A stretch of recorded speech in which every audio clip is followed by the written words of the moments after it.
자, 오늘 말씀은 에스겔서 48장 35절, 에스겔서의 마지막 구절인데요.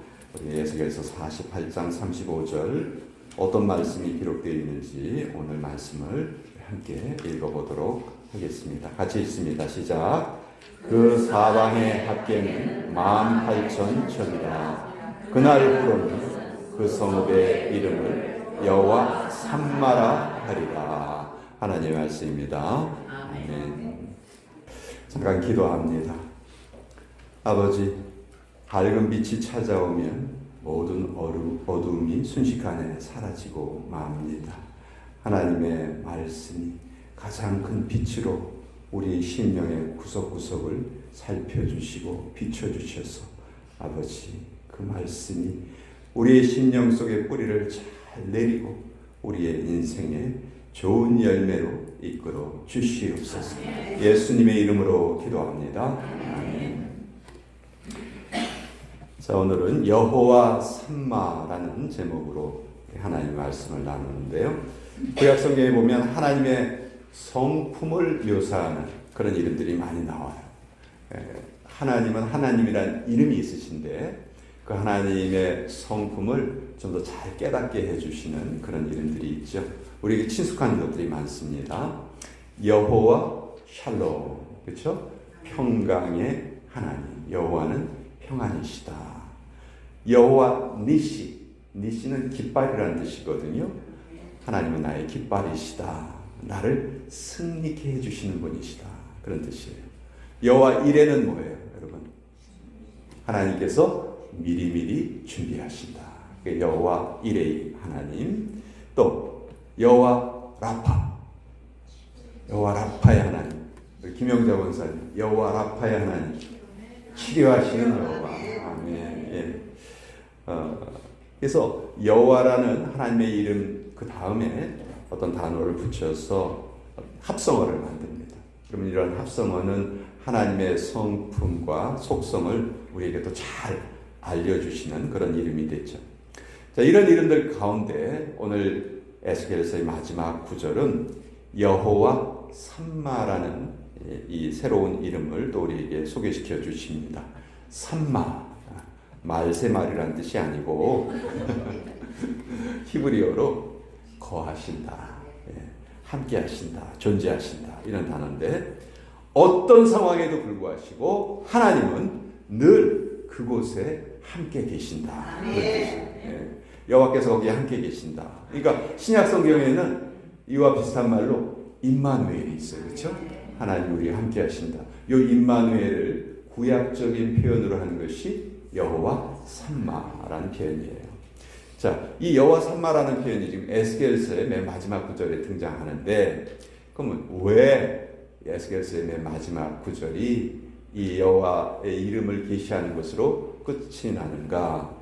여러분, 에스겔하고 다니엘 둘 다 나라가 멸망당한 후에 포로로 끌려갔던 인물들이에요. 근데 이 포로로 끌려가서 각자의 상황에서 하나님의 말씀을 깨닫고 또 하나님의 말씀을 전하는 그런 역할을 합니다. 다니엘이 맨 먼저 끌려가요. 다니엘은 귀족 출신이었기 때문에 바벨론이 유다를 3번 침공을 하거든요. 근데 첫 번째는 제일 신분이 높은 사람들을 포로로 끌고 갔어요. 그 중에 이제 다니엘이 속해 있고요. 두 번째는 좀 똘똘한 제사장 같은 사람들, 아주 중요한 사람들, 이런 사람들도 포로로 끌어갔는데 두 번째 포로로 끌려간 인물이 에스겔이에요. 그러니까 다니엘이 포로로 먼저 끌려가고 한 8년쯤 지난 후에 에스겔이 두 번째 포로로 끌려갑니다. 근데 다니엘은요, 포로로 끌려갔지만 나중에 총리 대신의 자리까지 오르죠. 그렇죠? 그리고 바벨론이 나라가 망해요. 페르시아에게 망하는데 이 다니엘은 얼마나 대단한 인물이냐면 나라가 망하고 새로운 나라가 들어섰는데 또 거기에서 총리 역할을 해요. 그러니까 보통 사람이 아니라는 걸 우리가 알 수가 있죠.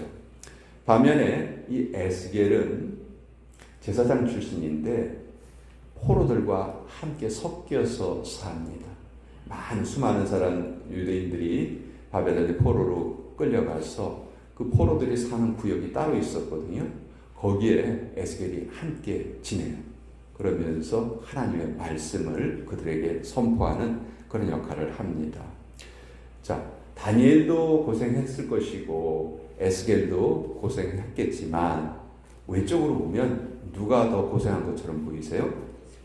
에스겔이 훨씬 더 고생 많이 했겠죠. 그렇죠? 다니엘은 그래도 직위라도 높은 직위를 얻었지만 에스겔은 정말 포로들 사이에 함께 거하면서 그들에게 하나님의 말씀을 전해야 했던 거예요.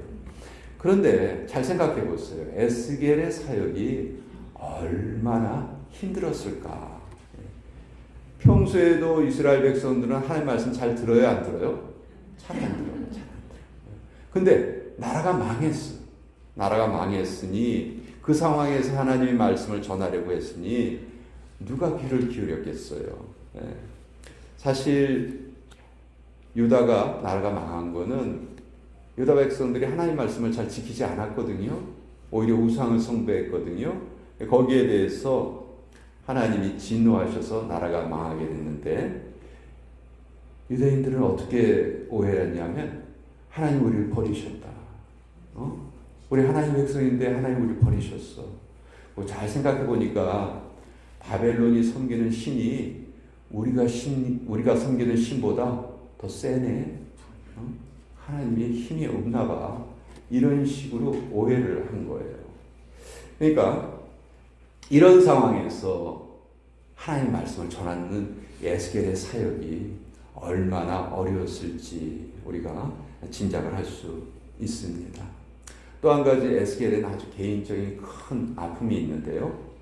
여러분, 처음부터 없는 것이 좋아요? 아니면 있다가 없어지는 게 좋아요? 어느 게 여러분 더 나으세요? 네? 처음부터 없는 게 더 나아요? 그래요, 맞아요. 처음부터 없는 게 차라리 나아요. 네, 맞아요. 너무 잘하시네. 예레미야에게는요, 하나님이 너 결혼하지 마.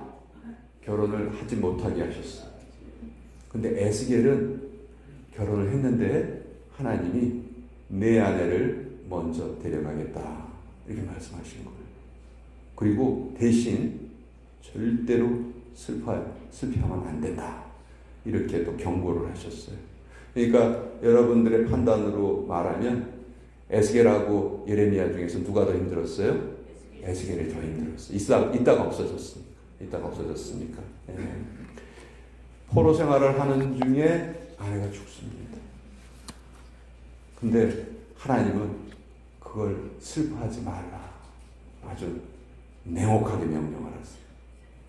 에스겔서 24장 16절에 보시면 인자야 내가 네 눈에 기뻐하는 것을 한 번 쳐서 빼앗으리니 너는 슬퍼하거나 울거나 눈물을 흘리거나 하지 말아라.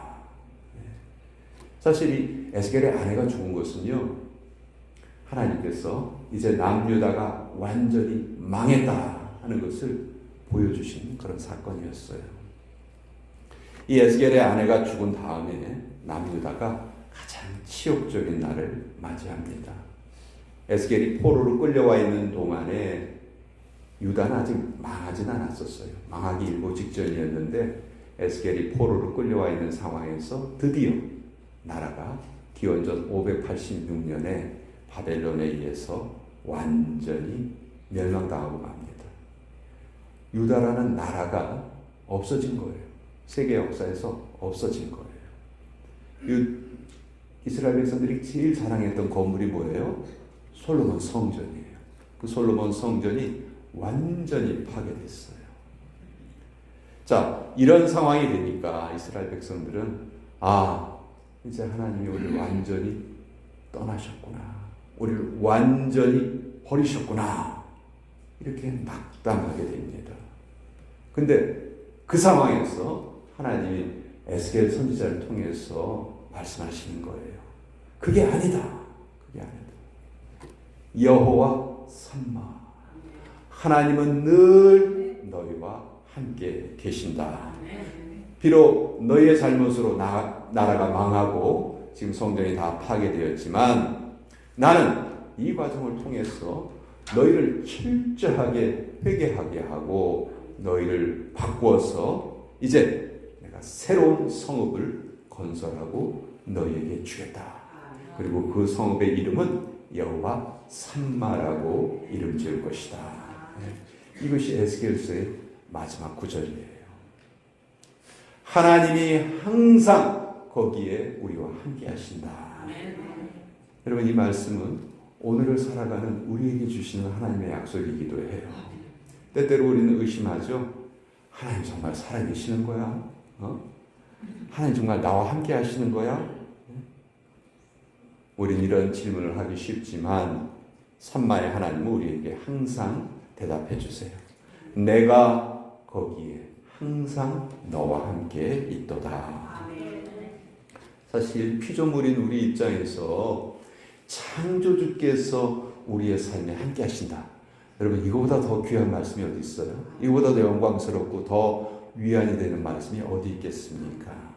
하나님께서는 우리 곁을 떠나신 적이 단 한 번도 없으셨어요.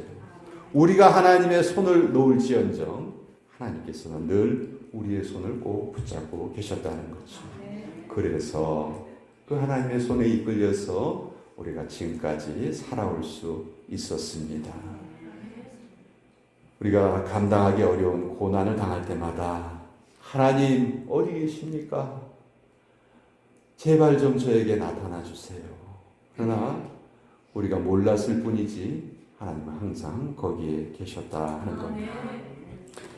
창세기를 보면 야곱이 형의 분노를 피해서 외삼촌 집으로 도망을 가다가 베델이라는 곳에 가서 한밤중에 잠을 자요. 베개가 없어서 돌로 베개를 삼아서 돌베개를 베고 잠을 자죠. 정말 처량한 처지예요. 사실 야곱이요, 아주 부잣집 도련님이에요. 그 이삭이 성경에 보면 마침내 거부가 되었더라. 성경이 그렇게 말씀하시거든요. 거부의 쌍둥이 아들로 자라는 거예요. 그러니까 야곱이 뭐 별로 그렇게 먹고 사는데 지장이 없었거든요. 근데 지금 한밤중에 광야에서 베개도 없이 돌을 베고 이불도 없고 그런 데서 잠을 자는 거예요. 얼마나 처량해요. 근데 이때 야곱의 꿈속에 하나님 나타났어요. 그리고 야곱을 위로해 주세요. 그러니까 야곱이 꿈에서 깨어난 후에 뭐라고 고백하는 줄 아세요?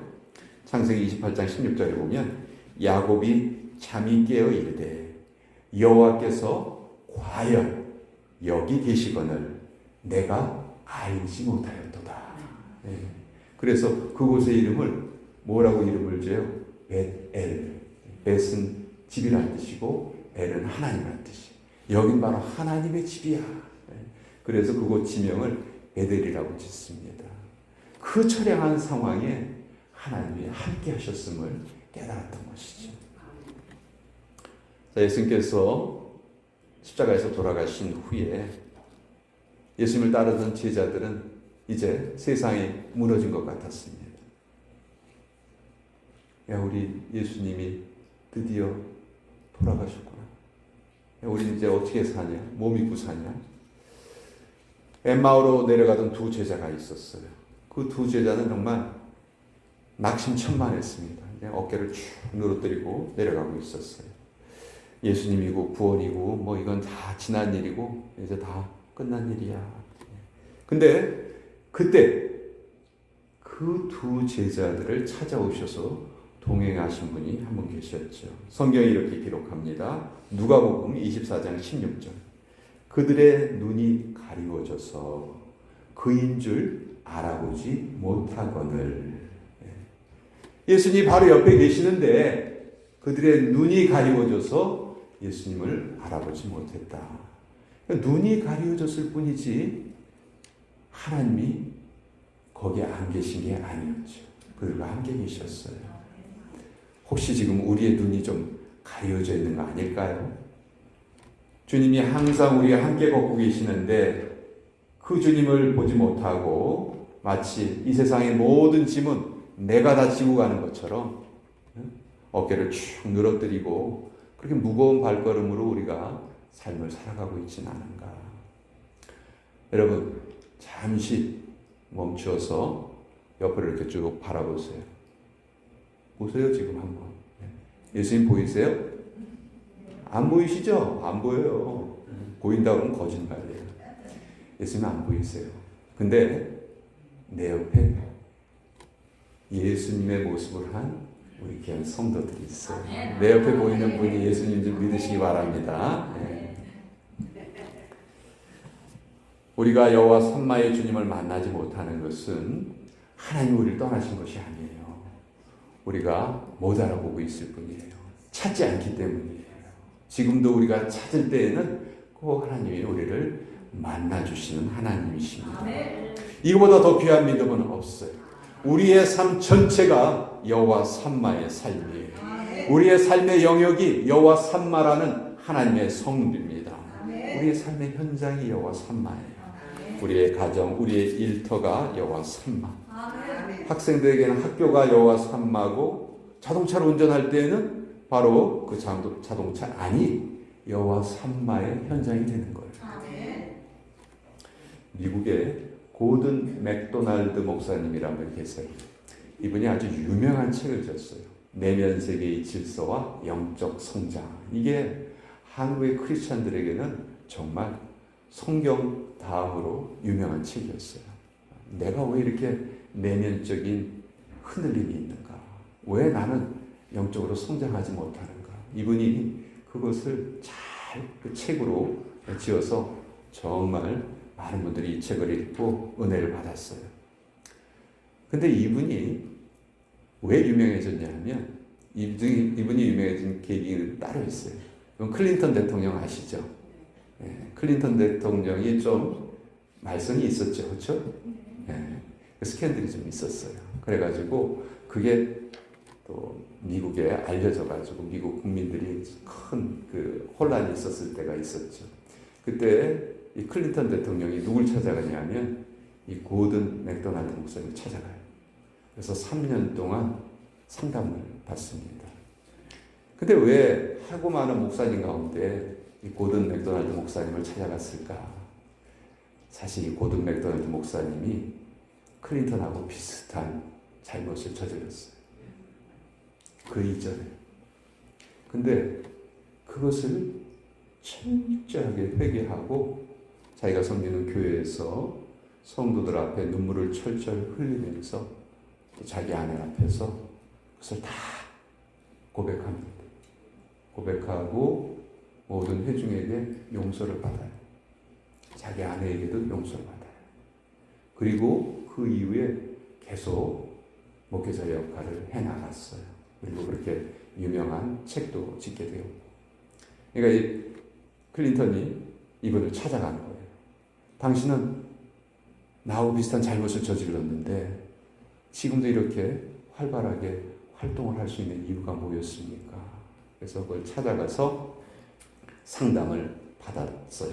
그래서 이제 이분이 유명해졌는데, 이분이 책을 참 많이 지었어요. 근데 이분의 책 가운데 하나님이 축복하시는 삶, 그런 책이 있어요. 그 가운데 이런 이야기가 실려 있습니다.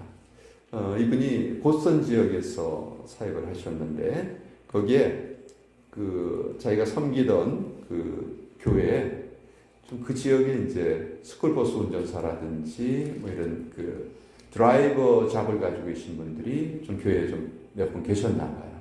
그래서 그분들이 성경 공부를 좀 이끌어 달라 이렇게 부탁을 해서 성경 공부를 이끌게 됐어요. 그러니까 여기는 드라이버들만, 직업 드라이버들만 모여 있는 그런 성경 공부 그룹이에요. 그러니까 이분이 성경 공부를 인도하면서 거기에 함께 모인 분들에게 이런 제안을 했습니다. 여러분들 내일 아침에 일터에 가시면 여러분들이 버스에 올라타실 겁니다. 그러면 버스에 올라타셔서 운전석에 앉기 전에 그 좌석들을 쭉 한번 돌아보시면서 이렇게 한번 선포해 보세요. 예수 그리스도의 이름으로 지금부터 내가 이 버스를 운전하는 8시간 동안 나는 이 버스 안을 하나님의 성소로 선포한다. 이걸 한번 외쳐보세요. 이렇게 제안을 한 거예요. 그 드라이버들에게. 근데 전혀 반응이 없는 거예요. 드라이버들이. 뭔 소리 하나? 반응이 없어. 근데 그 중에 딱 한 사람이 믿져야 본전이지. 제가 한번 해볼게요. 이렇게 그 사람이 오케이를 한 거예요. 그 몇 달 지났어요. 근데 이때 나 그거 한번 해보겠습니다 했던 그 한 사람이 몇 달이 지난 후에 성경 공부를 마치면서 이런 고백을 하게 됐습니다. 저는 지금까지 고든 목사님께서 처음에 제안하신 그것을 꾸준히 실천을 해봤어요. 제가 매일매일 운전을 시작을 하면서 그 버스 안을 하나님의 성소로 선포하니까 제가 일하는 방식이 완전히 달라졌어요. 하루는 어떤 남자가 정류장이 아닌데 거길 내려달라고 저에게 요구를 했어요. 그래서 제가 말했습니다. 이곳은 정류장이 아닙니다. 제가 내려드릴 수 없습니다. 그랬더니 막 자기에게 욕을 하더래요. 옛날 같으면 세우고 너 이리 와봐. 이렇게 했을 그런 성격을 가진 사람인데 이 사람이 그날 아침에도 내가 운전하는 이 버스 안은 하나님의 성소다. 이렇게 선포를 하고 시작을 했거든요. 그러니까 이 사람하고 싸울 수가 없었던 거예요. 그래서 그 다음 정류장에서 이 사람을 내려주면서 이렇게 얘기를 했답니다. 선생님, 좋은 하루 보내세요. 제 차에 타주셔서 감사합니다. 이렇게 말을 할 수 있었다는 거예요. 그랬더니 버스 안에 있는 다른 승객들이 너무너무 놀라면서 박수를 치는 거예요. 그리고 그 중에 한 아주머니는 아니 저렇게 못된 사람한테 어떻게 이렇게 친절한 말을 할 수가 있죠? 이렇게 물어보더래요. 그래서 이 운전수가 대답을 했습니다. 나는 지금 버스를 운전하고 있는 게 아니고 주님의 성소를 운전하고 있기 때문입니다. 이렇게 대답을 했다는 거예요. 그날 그 버스 안에 있는 승객들이 이 한 운전수의 행동 때문에 정말 많은 감동을 받았던 거죠. 자, 이걸 고백을 한 거예요. 그랬더니 다른 사람들도 나도 이제서부터는 그렇게 하겠다. 이렇게 고백을 하게 됐고요. 그 교회 전체적으로 이제는 운전수들의 그룹이 아니고 그 교회 전체적으로 이 운동이 퍼져나가게 됐어요. 자, 비행기 조종사는 비행기를 운전하는 게 아니죠. 하나님의 성소를 운항하고 있었어요. 수술실에서 수술하는 의사는 내가 지금 있는 이곳이 바로 그냥 일반 수술실이 아니고 하나님이 함께 하시는 수술실이다. 그런 마음으로 수술을 했어요. 완전히 삶의 모습이 달라진 거예요. 전 이게 여호와 삼마가 우리의 삶에서 실현되는 한 가지 좋은 예라고 생각을 합니다. 하나님 마찬가지십니다. 오늘 우리의 삶도, 우리의 삶의 현장도 여호와 삼마로 선포되기를 원하시는 거예요. 우리가 그것을 기억하고 인식하고 살기를 원하는 거예요. 우리가 선포만 하면 돼요.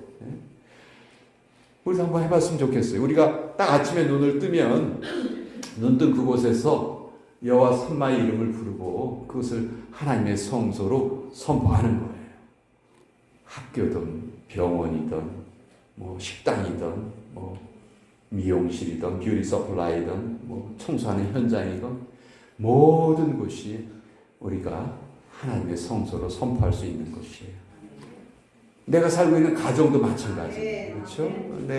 나와 함께 살고 있는 가족들, 또 그 터전, 그 장막터, 그것이 바로 하나님을 모시는 곳이 얼마든지 될 수 있다는 것이죠.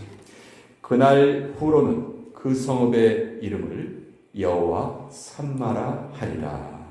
우리가 있는 모든 곳이 하나님의 성소이심을 믿으시기 바랍니다. 아멘. 기도하겠습니다.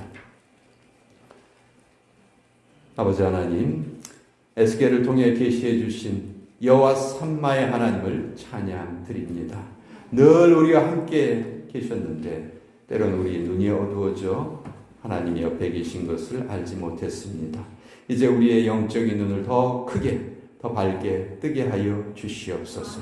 그리고 우리가 처한 모든 것을 삼마의 현장으로 하나님의 성소로 선포하며 살기 원합니다.